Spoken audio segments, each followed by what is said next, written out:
Hi everyone, I got a quick tip to show you that I want you to use every morning. It won't take long because this is what I try and do now is I realize like for myself, I don't like loads of homework. I don't like loads of complex ways to try and feel better.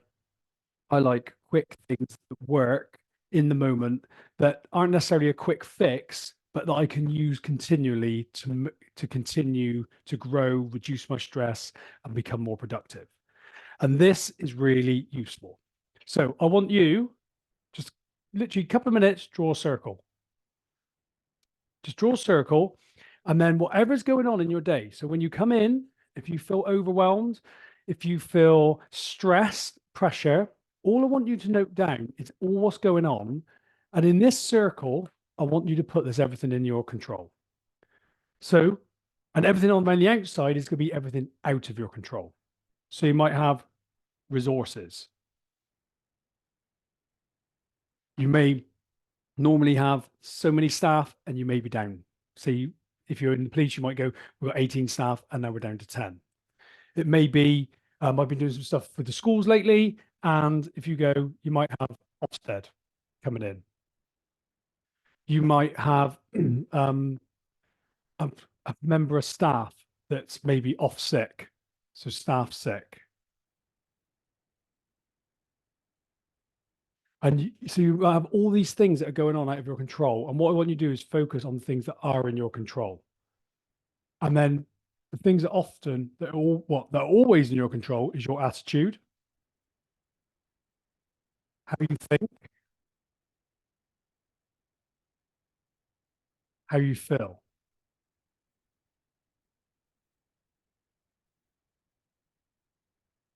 How you treat yourself. Something that gets really neglected. I'm going to make sure that's in the circle. We don't want that anywhere outside the circle.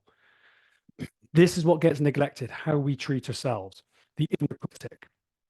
It's always in our control. When I say control, it doesn't mean that it's not going to come up, but it means that when we come up and we're telling ourselves we're stupid and we can't do it and we're an idiot and all that, what is in our control is whether we believe that. Okay.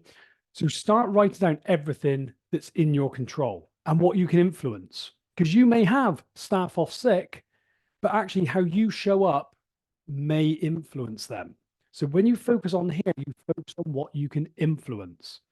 So if your worry, people think that's out of their control. You may have something like a case file to do. If you're a teacher, you might have an Ofsted report. You might have marking to do. This may be out of your control, but the worry is within your control. And that is determined by your attitude, and your attitude is how you think and how you feel. And what I want you to do is look at all this stuff that's out of your control and not necessarily think, oh, well, it's just always going to be that way. If there's things you can do to change this in the future, then let's take the steps to change it.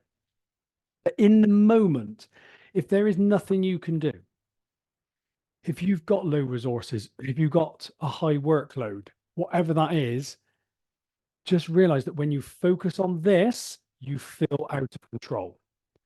Draw your circle and go, right, what is in my control in my current set of circumstances? Circumstances, remember, we can't change in that moment, but what is in my control? And then get to work and put all your attention, all your focus on that. And what this will do is redirect your brain. Your brain will naturally want to go here. So don't panic if it does. If you've got things going on, it will want to go there. But the skill is noticing it when it goes there and then bringing it back.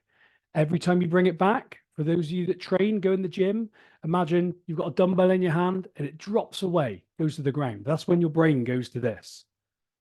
All this stuff out of your control. But every time you bring it back to what's in your control, you're flexing it up, you're building the muscle. Okay?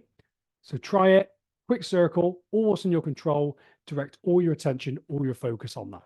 Speak to you later. Bye-bye.